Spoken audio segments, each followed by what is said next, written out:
How's it going, Diablo fans? Today I'm giving you my next build guide, which is going to be the low budget Blizzard build. So this build aims to you can start playing it at level 65 or you can start playing it at level 100. It doesn't really matter. It doesn't require any unique items and you can jump right into the pit and it's gonna be an absolute breeze going through there. You're just gonna move forward and everything is gonna die by itself and the bosses are easy as cake as well. If you're already level 100 and you already have the tempering recipes and you did a little bit of Masterworking, you can even do Tormented bosses without any problems. It doesn't require you to have any advanced tempering recipes, you only need the natural finesse recipe you're gonna have anyway, and it doesn't require any masterworking whatsoever. So I divided this guide into two sections. One section is going to be the very early stage, where you don't need any tempering, masterworking, unique items whatsoever. And the second stage is farming pit tier 61 stage, basically, where you can farm the materials for your masterworking, and that's going to require you to farm your tempering recipes first. It's still not going to require any unique items though. For that, at the very end of this guide, there's another section which says which unique items and what late game variants of this build you can play. So if you're level 60, 70, 80 or something like that and you're just coming from the leveling phase, go to the first section, early build guide. If you're already level 100 and you already farmed your tempering recipes, go to the second section, mid-game build guide. Okay, that's it for the short introduction of this build. And as always, you can find links to all the sections of this guide, all my other build guides and the planner for this guide in the description down below. Also, at the end of this video, there's multiple pit runs and also Tormented Varshan. So just click on the section you want to see. And we're going to start with the early version of this build now. And we're going to start, as always, with the skill tree. For the skill tree for our very early Blizzard build, we put 2 points into Firebolt just to use the Firebolt enchantment. Then we put 1 into Frozen Orb, into Enhanced Frozen Orb and into Greater Frozen Orb. This is our main source of vulnerable, so it works like this. Blizzard freezes stuff. By the time it's frozen, the Frozen Orb basically arrives and makes everything vulnerable. Works like a charm. All kind of elite mobs which tend to live a little bit longer than the non-elites will always be vulnerable, no problem. Then we put 1 into Devastation just to reach the next tier. 1 into Flame Shield, 1 into Teleport, 1 into Ice Armor, into Enhanced Ice Armor and Mystical Ice Armor. This gives us a little bit of extra damage. If you're in a boss fight scenario, wait until the boss is staggered and then pop your Ice Armor. This is going to give you the extra damage because the boss will only count as chilled or frozen when it is actually staggered. Then 3 into Glass Cannon, 1 into Elemental Attunement, 1 into Hydra. We just use Hydra for the Conjuration Mastery synergy here. So we can place 2 Hydras now. That means if we get our Conjuration Mastery, we actually get 6% damage, 6% movement speed, and 12% multiplicative mana regeneration, which is pretty important for this build. So just keep 2 Hydras up all the time. They last for 10 seconds, so not a big deal here. Then we put 1 into Lightning Spear, into Enhanced Lightning Spear, into Invoked Lightning Spear. This will pre-stun mobs and is our second source of vulnerable in this build. Then we max out all the defensives here. So we really want to stay alive and these help a lot, like especially the extra damage reduction. And then 1 into Icy Veil, 3 into Cold Front. More chill helps to freeze enemies faster and it actually helps a lot. We don't want to use Snap Freeze. We literally don't have any lucky hit chance in this build, so this is actually not going to do anything for us. Then 1 into Blizzard, 1 into Enhanced Blizzard, 1 into Mage Blizzard. So Blizzard doesn't do the damage itself. The Ice Spikes do the damage. That's why we just put 1 point. Then 1 into Inner Flames, 3 into Devouring Blaze, and you want to have a Devouring Blaze amulet here because Devouring Blaze is our main damage multiplicator. We have a lot of critical strike chance generally in Blizzard builds, and we have Burning, so this is our extra synergy here. Then we put 3 into Permafrost, and yes, Ice Spikes count as Frost skills. If you're curious, I have a video proving that linked in the description down below. 3 into Hoarfrost, 3 into Icic Touch, and in this early stage, we still use Frigid Breeze. Even though we have a very low lucky hit chance, we want to get the little bit extra mana here for boss fights. Even though it doesn't proc a whole lot, we really need to do everything to get our mana up in boss fights. And then 3 into Fury Surge. This fixes all our mana problems in general while we are in a dungeon scenario, but this is not going to be active on boss fights, so that's why we pick Frigid Breeze for the boss fights. In later iteration of the build, it will become less important. We will fix mana with tempering recipes and other stuff like that. But in this very early stage, we still definitely need these mana regeneration things here. And then last but not least, Ace's Ferocity. It doesn't give us any damage, but it just for playing the aspect of Ancient Flame. So again, we are in a very early iteration of the build, so we do not have access to high attack speed modifiers on our gear. Attack speed just rolls for like 7 to 8%, and we can only get it on 4 pieces. So even if we try hard, we wouldn't get much more than like 40% or something like that attack speed. And I feel like that's way too much of an investment early on. So what I'm doing is I decide, okay, we have Blizzard, we do way more than enough damage, and really don't worry, we're gonna do way more than enough damage. So I might as well choose Ace's Ferocity and Ancient Flame on our Amulet for 75 extra % attack speed, and then I just use the Elixir of Advantage 2, that's gonna be 90% attack speed, so we're 10 below cap. So if you just have attack speed on one item, you will be capped, but you can also play with 90%. It's actually not going to be that much of a difference.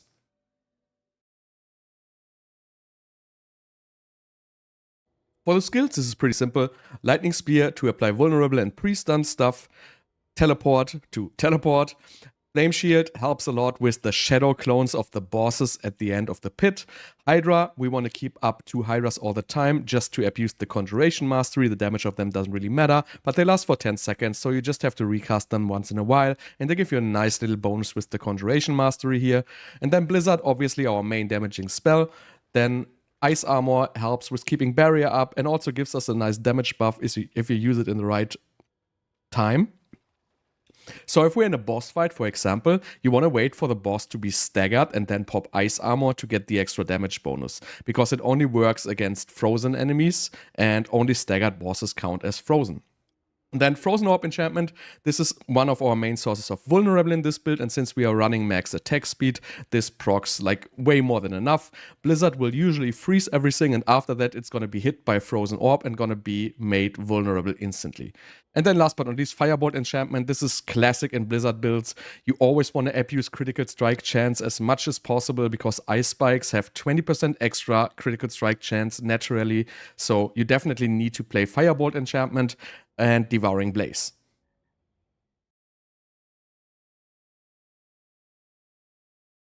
As for our items, as I already said, this is the very basic version. So we don't use any unique items, we don't use any masterworking, and we're only going to use very basic tempering. We're also not relying on any greater affix rolls here whatsoever.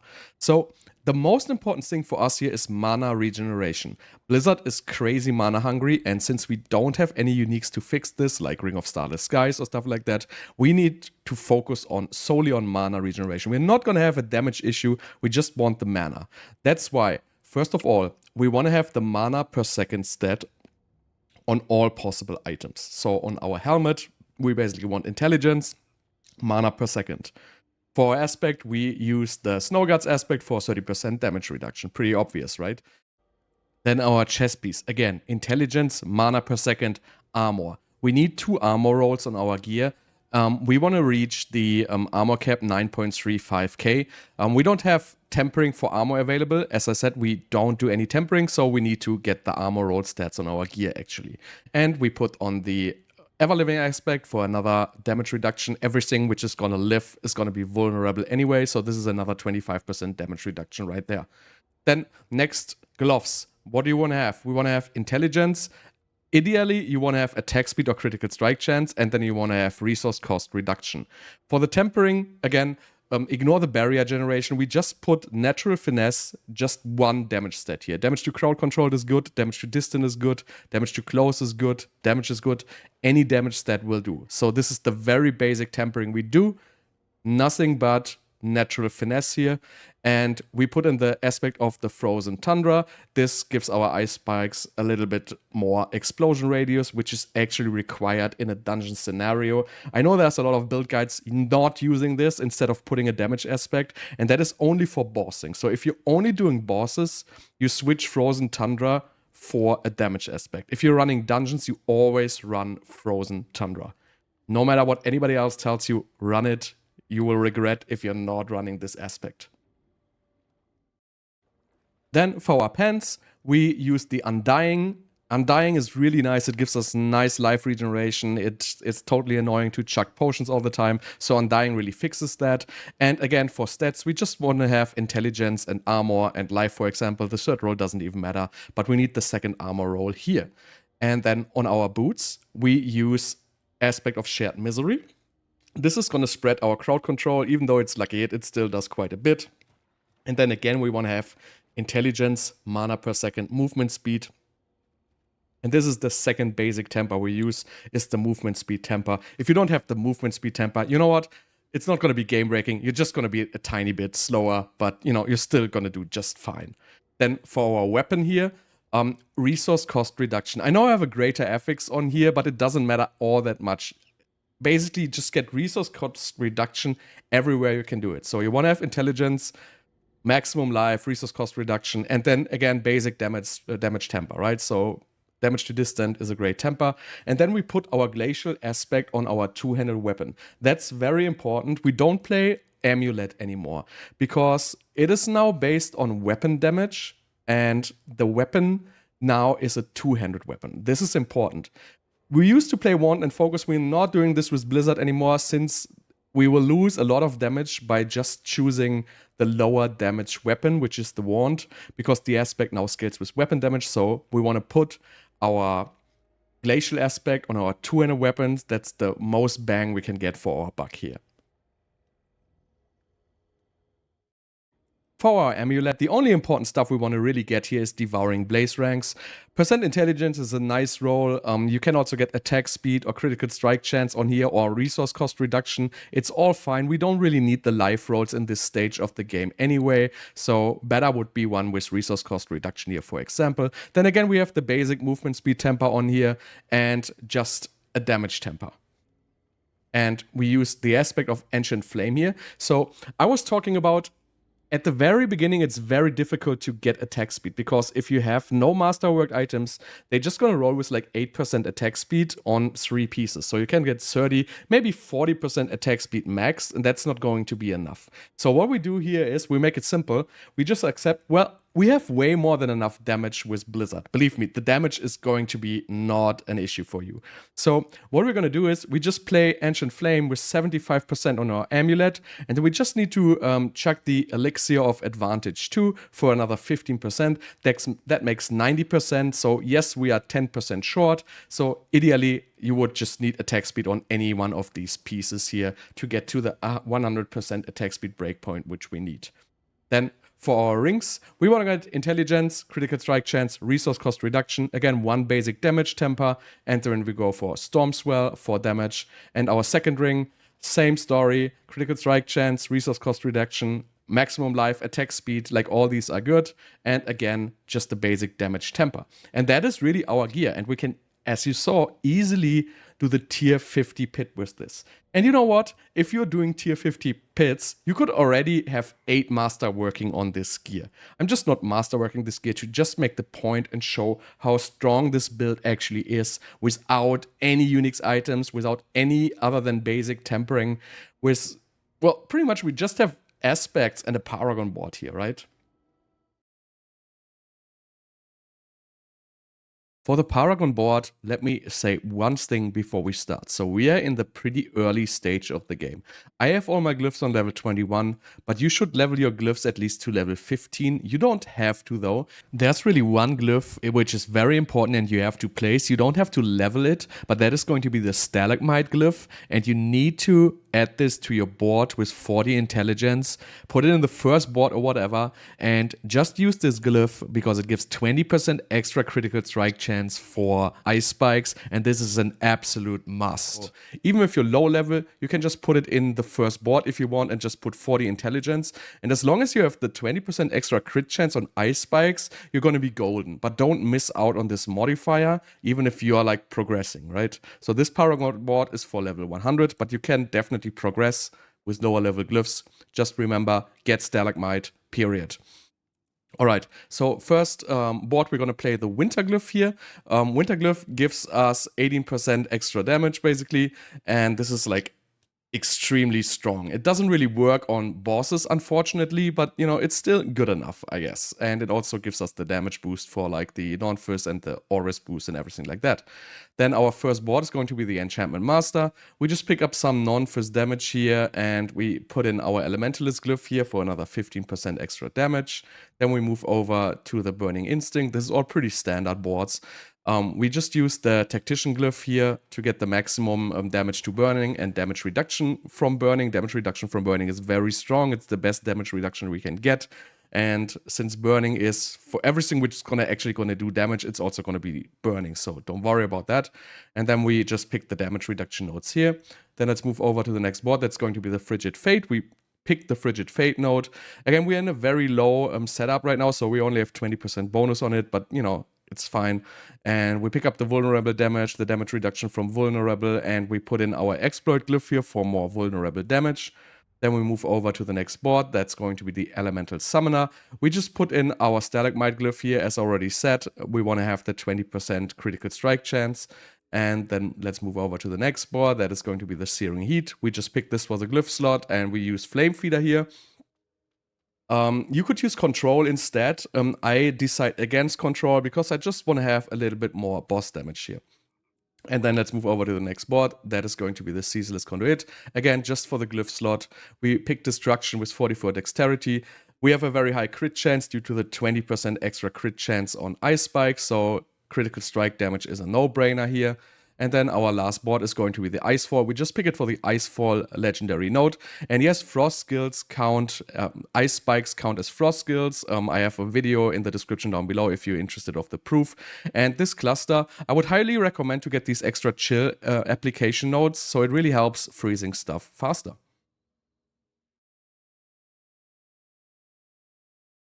The skill tree for the Masterwork variant is pretty similar, so I'm just going to zoom through it here real quick. If you're interested in the full explanation of the skill tree, just jump to the first section for the first skill tree. For the unmerged Masterwork version, this is pretty much the same. So Firebolt for enchantment, Frozen Orb for vulnerable, Devastation here, just to get access to the next tier, Flame Shield, Teleport, Ice Armor, and Ice Armor into Mystical Ice Armor for some extra damage, Glass Cannon, and Elemental Attunement. Then 1 into Hydra for the Conjuration Mastery, Lightning Spear into Invoked Lightning Spear for the stun, and also for the vulnerable. So we use Lightning Spear for the vulnerable. 3 Conjuration Mastery just for the extra mana regeneration, movement speed, and a little bit of damage. Then we get our defenses up here. And then we put 3 into Icy Veil. This is a difference. Before we only had like 1 into Icy Veil. Now we put 3 into Icy Veil. It seems like our barriers are a little bit too slow because we don't run any cooldown reduction at this point at all. So we need like the barriers to hold a little bit longer since our damage is based on, well, it's strongly increased while we have a barrier up. So that's why 3 points in here. Then still Cold Front for more chill. Then 1 point into Blizzard, into Mage Blizzard, Devouring Blaze on your amulet, just like before. Then 3 into Permafrost, 3 into Hoarfrost, 3 into Iso Touch, and we still run Frigid Breeze for the mana. Then Fury Surge again for the mana regeneration. And we are not running Asus Ferocity anymore, so we are now running Shatter, since we want to get our attack speed von Gear at this point.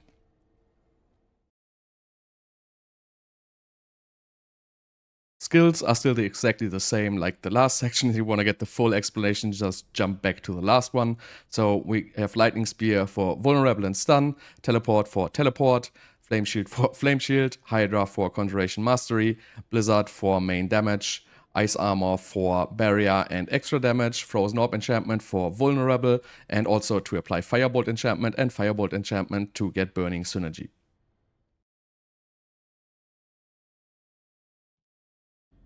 Okay, for a helm, same stats as before. We want to have intelligence, maximum life, mana per second, and we want to temper crowd control duration and maximum life, and we're going to play the Snow Guts aspect. For the mana per second rolls, these are very important to get the max roll, so I recommend enchanting these. So the roll can only be 3 to 4 when enchanting those, so it's pretty easy to actually get a 4 roll, and these actually matter. So try to get these high mana per second rolls. Then on our chess piece, same story, intelligence, maximum life, mana per second. Here we want to temper total armor, and again, crowd control duration ideally. Barrier generation is fine, doesn't do a whole lot, but it's still better than nothing.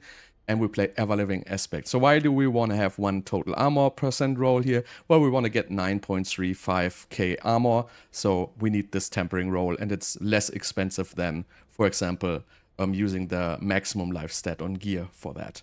And then for gloves, we want to have intelligence, attack speed, critical strike chance, and tempering is ice spike damage and crowd control duration. If you don't have ice spike damage, then, you know, just get damage or damage to distant. Don't get damage to close or damage to crowd controlled, ideally. And worst case, you can also hit the frost damage from the frost tempering, but don't hit the damage to frozen because you're going to suck in boss damage. And for the aspect, we still play the aspect of frozen tundra here. Then for our pants, same story. Intelligence, maximum life, armor. So here we get the armor roll to get our max armor because we cannot get life mana per second on this piece here. Then again, we want to have temper, maximum life, and crowd control duration. Again, barrier generation is not the best temper, but you know, it's still better than nothing. And we still play Undying. It's not that great at this stage of the game anymore, but still, I feel like it's way better than chugging potions, especially when speed farming stuff. Then for our boots, we want to get, again, mana per second, intelligence, movement speed. We want to temper crowd control duration and movement speed. And we want to get the aspect of shared misery here. This is also pretty straightforward. I was lucky to get this high mana per second roll as a greater affix here, but it will work without just fine. Then for our stuff, we want to get intelligence, damage, resource cost reduction, I feel like is good. You can also get maximum life. It kind of depends on your resource. And you want to have ice spike damage. And, well, the second temper actually doesn't matter because we're not playing Tal Russia Ring yet. But if you want to go into later stages, you want to go into Tal Russia Ring. So you want to have shadow damage or poison damage here because that's going to give you your 4 stack there. Then on our amulet, I have intelligence, maximum life, and devouring blaze. Ideally, you probably want to have intelligence, attack speed, and devouring blaze here.